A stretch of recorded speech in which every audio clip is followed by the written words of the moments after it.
patuhan. Pero, mangita na lang po sa atong pamamahan. Na ano to, kay mula kinigita na ito sa usay mga problema. Magkunaw na, hindi ako nga sa inyo na nagnan ko, balikan ko kung nakita ko yung anak ko kanang nag-akyat. Salamat po na sa ganyo, no? Kaya natulungan yun nga niya sa tiri. Kaya naman sa pikas ng tani, tutulungan tali ang mga sa pikas ng tani. Tutulungan yung sakal ay ito. Kailangan mo yan. Ang iyo sa ganyo, no? Sa isa panas magpag-usa na ito, no? Saglit tayo sa gamihan. Pasalamat yun kung niata, magpag-usa. Sa kung inson, pinsay wala. Bikon ano? Oo, sa iyo. Junior, sa iyo. Devi. Para Devi ito kita. Ayun ra, okay. Anama sa iyo. Pero nasa ayin. Kita. Bila na po nakikita ng gasto kayo. Gasto natural na nila. Kung sa'yo na nato karon, mo na siya. Wala na tayo lain ni karon. Kaya importante na to, yan yung dili kaon, kundi makita ta nga ini patay kinabuhi. Muna ang kagayon na yatag sa Diyos at pasalamatan na to. Kaya kung atong bukan kita tanan diri, ulos naman ang ato diri, mag-share sa atong talupay. Kaya matuto nilang ang buhat may kusalpiyon dili ang sulting kutugot niya kudo na tayo pahiyom ano dili piti ang pahiyom wala untas ang mga plano anong bahay na magkainusag mga tawag yun Kining gabi. Kining gabi nagibuhat sa Diyos aron ang tanan magaambahan sa kahibulungan niya ang Dai kunta ang atong amahan nga maoy nagbuhat sa tanan. Himayaon siya sa kinabuhita si Jesus ang atong Diyos. Magpasalamat kami kanimo Ginoong Jesucristo pagkamaayo mo miani kaning kalibutan aron kami may kaluwasan ang ayan ka nga pasidunggan o giligyod kabahiran ang kaayo mo o dili mahitopngan ang kaanyag mo Ginoo Dios nga labing gamhana labaw ka sa tanan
ang Diyos nagatuman, nagasuklay sa akong mga ano adlaw sa akong santi.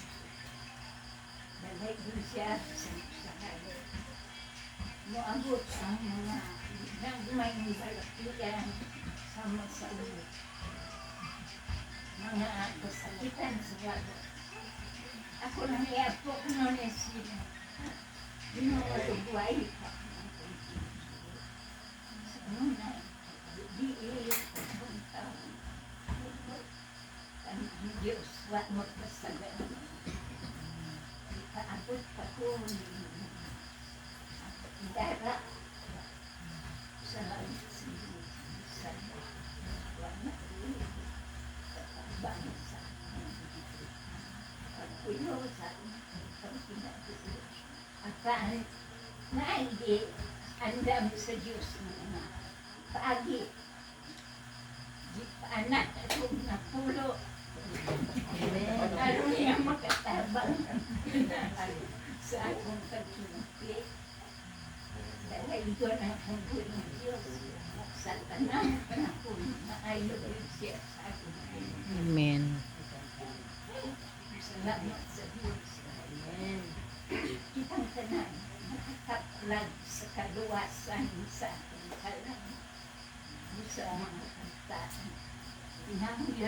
Pinanglan yun nga ang upadayon ka sa pagpangalagan sa Diyos. Amen. Magtigong targito sa amin. Kaya mo na isaad sa Diyos sa mga sa kanato na nag-alagan sa atong bukid na Diyos nga si Jesus Cristo. Walay laing Diyos nga magluluwas gawas kami. Busa ni Panginoon dito bisan mo na saya ang imo usahay di mo buwa. Akan salamat sa Ginoo kay naginawa ako. Dalay doon ang buhay mo lang. Hindi sa gabigon na di kayo dagod. Niyat ang tanan. Ila ng kabuok ang walay mo. Mag-inang tayo lang. Makalahutay ka sa talagan sa bukid na Diyos. Sa iwanan laing sa legan ako. Dili na ako atong buhay ko sa Diyos. Sa legan sa mga kadlaw sa atong nalimak. Nagdugyan ka sa bidon ang dumong ug himayan. Iyan ang sa ating bukid ng Diyos. Amen. Salamat. Nanay nagkapa sa lamisa kay ay kantik na inom. Pero kita salamat ang Ginoo nga natuluan kag maayo sa Diyos. Salamatan ko ang Diyos. Natay na to siya. Kaya yun magpilipayo mo matalo sa tanan. Kawagit sa tanan okay, wala takipaw sa sulog gayon nakakabata.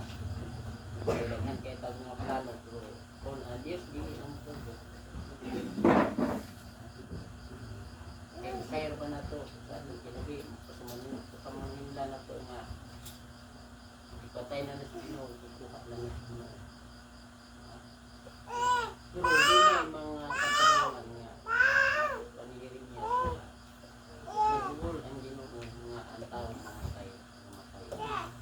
So di niya gusto nga atog na dili ang Diyos unoy nagpatay. Pero sa kagayon ng mga gihatod sa Diyos na tuloy natin mga pulang mga sigilanon. Usay ang kamatayon sa tao matod pa ni Ecclesiastes. Mamatay ka sa dili pa rin mo panahon. So dunay kamatayon na to nga dili pa ka panahon. Atong Diyos sa lang atong pinagli atong kamatayon sama sa tanaman sa ibon nga nakisin. Kung atong na doon nga ang tao doon na kita'y kamatayon. Salamat sa Ginoo na sa matag-ataw nagpangandam ka sa atong kinabuhi. Ngaluyon nining kalibutan na doon na tayo kasibukan. Magkabulag man ta, magkalagyo ay man ta. Hinumduman nato mag-iusap pa sa Diyos kay nagkikita nato. Salamat sa pamilya, sa kaninyong mga igsoon nato na kita pa po ninyo. Kita pa po ninyo kay hisgutan nato ang kanang lungguin sa kinabuhi sa tao. Mas una yung mawala ang kasong edad. Pero sa kinabuhi nato, di na lang nato na ikuparan mo kaya doon na may mawala, matatanong pa, may mawala, mabigulang na. Ang importante na salamat sa Ginoo na matagod siya nato. Layo ng Diyos. Sunod-sunod. Mamatol sa pagod ako sa Ginoo na sa among gigikanan na marag layo kay labang manuglawd.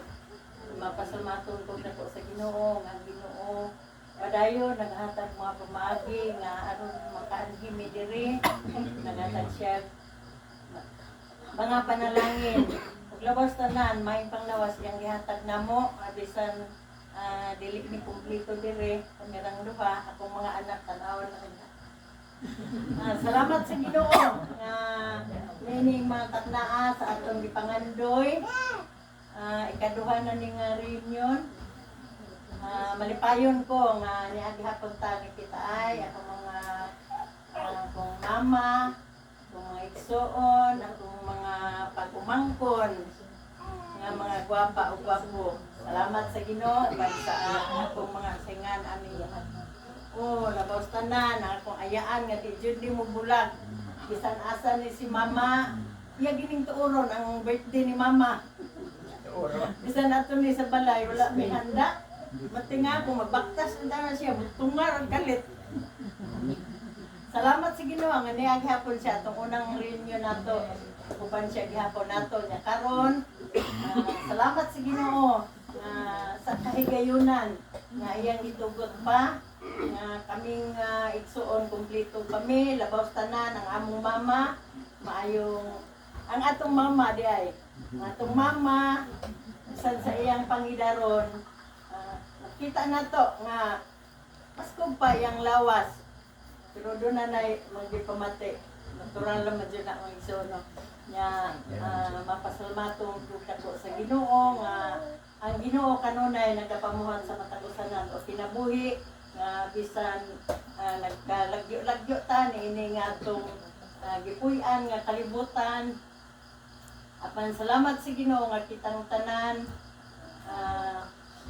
padayon ra kita maigsoon sa atong nasugdan nga mga maayong buhat ilabi na diha sa Ginoo. Salamat sa Ginoo niini nga kagabion uban sa atong igsoon nga sa iyang pangidaron.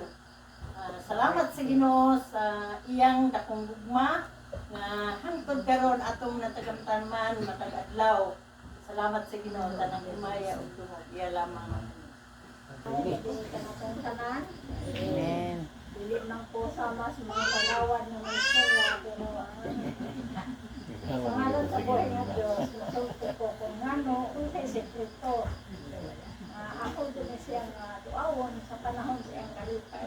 Tungod gusto ko malipay kung kuba. Sa kalisod o sa kasayon, pinaklusan may kaya ka ng iyang dire. Diha ko nagtubo, na magkawit ko siyang dalunga. Siyempre na po anak. Maudin ni Hindi na po tayo basta kasi sa wala na si nanay, basta na ako dire. Lipay na po anak. Dunod-dundan. Pero kadugay naman itong panahon, nakakaroon na padayon ta kagpangalagat sa Ginoo kay basin ko. Dito na kita ay dito mga kaya sa akong ginabuhi. Makatanggang to ko nga. Makayong Ginoo na naman ang bilaan. Wala ko'y bala nga nagtabang na ko kabuhi. Ano naman tubukan ng bata.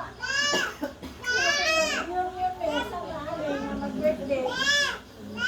Mabot ko may 15-50. Pamalipay na ko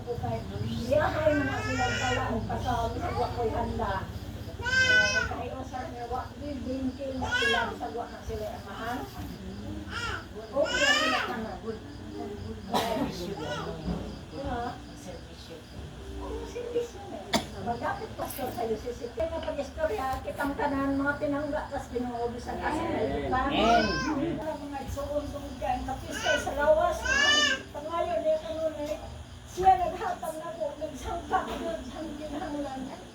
Walang nangsimbana na magsupray na ko, pero kahit naloon din mo, nagkasita, yes mo ito. Ang tabas kong sa lawas ako, medyo ko sa lamatan itong ulihan ko, pero 77 years old mga igsoon. Amen. Walang may maintenance nga himo kundi ang ang masigit ng matagaan ko kabastog sa lawas kaya wala nang pera, wala sa lapi. So ang kabastog sa lawas na akong pinahanglan. Salamat sa Diyos. Amen. Ang itong buhay nga Diyos na kayo sa pitan kagabion. Ang kapagpasalamat na itong buhay nga Diyos. Pasalamatan ako ang Diyos na siya nag-aatag kusog kabastog sa lawas. Basta muhagagan sa ko sa Diyos. Ang Diyos mo tabang nato o musangkit lamang sa Kanya. Ang Diyos mo tumagang sa pinahanglan. Kung kanimalay, apan malipayong niya kung ko sa kong pag-alagad sa akong tumboy na Diyos. Kung kay ang Diyos naghahatong na kong kusog kabastog sa lawas. Sa Busampas, matag-adlaw na kong panginabuhi, ang Diyos maayo sa gihapon, na siya nagatabang ka na ko. So, nagpasalamat ko sa tunggoy nga Diyos, na ang Diyos magahatag, utas nga kinabuhi sa kuminahan. So, kanang di pasalamatan ako ang Diyos. Di ang pagkamaayo sa kong kinabuhi. Atong kinabuhi. Pasalamatan Ginoo. Kami man ang Gini, dugay kami nagbuban sa unanis. Sa may kanina. Sige na ako isubutan. Salamat sa Ginoo nga sa ni Mama. Ang Diyos maayo Diyos nga nagbuban sa namo dito sa balay. So, Ginoo. Sa una, itong dili pa ko doon pulis bagsak, hindi ko musugod o palimpyo ko simbahan, pagkanta ko, isugo na kung dahil marasig, hindi ko musugot. Pero katuyuan sa Ginoo na ako napunta sa mabugnaw dapit. Kanang nakahimo na ko sa pagsugot sa buloton sa Ginoo. Manag pastor. Tingaman ko nga ako may ipakanta. Hindi ko naman kasi nahanas ni noon. Pero may katuyuan ng Ginoo ang kanang mga pangitabo sa Suporta sa imong pastor, imong bana. Nakaingon ta nga kay tayo magbuot sa itong ulingon pero ano na pa Ginoo nga nagbuot sa tuwa. Sa gamay pa ta magpatuloy lang ta sa itong kinabuhi ug araw ta paingon pero matiguang na ta ang Ginoo na dahil magbuot sa tuwa. Hindi ko pasalamatan ako ang Ginoo nga itang tanan tulog ta nahimutang anak kay Mama na kita nahimong bless nila na atong ginikanan na pahamak nyo sa ato ang pag-alagad dito sa Ginoo. Ang dong Maya, iyan naman sa atong Diyos. Siya sa malakasan nato. Ang Diyos sa kanunay na kapanalangin, nakatuba nato, kaniwala sa kanang nagkalagyo ta nga dapit, kay lagi nga minyo naman tag-asakasan nga dapit. Lahit man yung napatasakop sa atong ginikanan, kay tapok pa man ta, karon kay lain naman tag kuan kinabuhi kay naman tay mga pamilya. Pero pasalamatan ako ang atong buhay nga Dios. Kaliwala sa daghan sa mga problema nga akong gikasugat sa akong kinabuhi.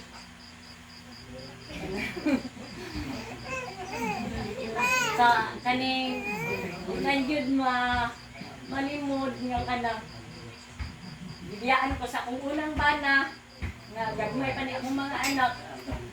Pero di pasalamatan ako ang atong buhay nga Dios kay taliwala na ang tanan ang Dios. Pulihan magbuutan daw. Oh, dara. Hatag pod og kanang bana nga buutan ya gwapo Yes, pa yun. dara. Sa ako na ng pananaw ha, balag mo yun mo gwapo pa rin na di man. Sa akong pananaw gwapo. Dayon. Gapo oy, buutan pa jud oh. Asa pa kana. Magkasinabot pod ni bisan usahay.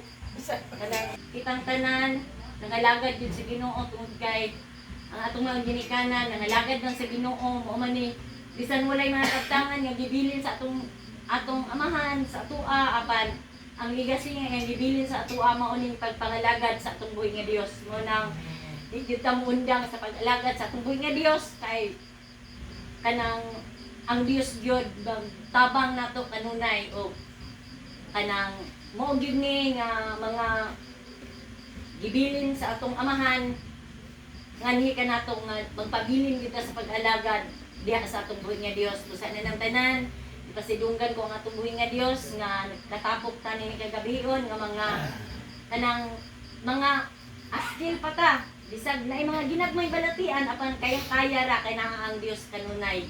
Ngayon gihatag sa matag usa ka nato. Wala man ta kabalo sa sunod nga mga tuig o ngani gihapon. Kung kanang magtapok pa bata or kumpleto pa bata. So ang Ginoo lang gyud ang nasayon sa tanan. Ako sang gipasalamatan natong buhi nga Dios tungod sa iyang gisupply sa tanan ng kinahanglan bisan pa sa kinabuhi nga iyang gitiyar sa atoa. Ining atong kinabuhi ng kalibutan na naay positive, naay negative. So, sa atong kinabuhi, kailangan nato nga ipasulabi nato ang positive sa atong kinabuhi. Kay usahay di nato mapantayan nga atong kaugaling kanunay na tao negative. Ganun ngayon mong kanunay tang negative. Kung kayo dunay mga tambag sa usad-usa nato nga bisag isakto dili nato dawaton kay ang atong konsepto ano na ita nag-negative. Muna nga sa atong kinabuhi kung naa may negative sa atong kinabuhi dili nato na ipasulabi nato ang positive.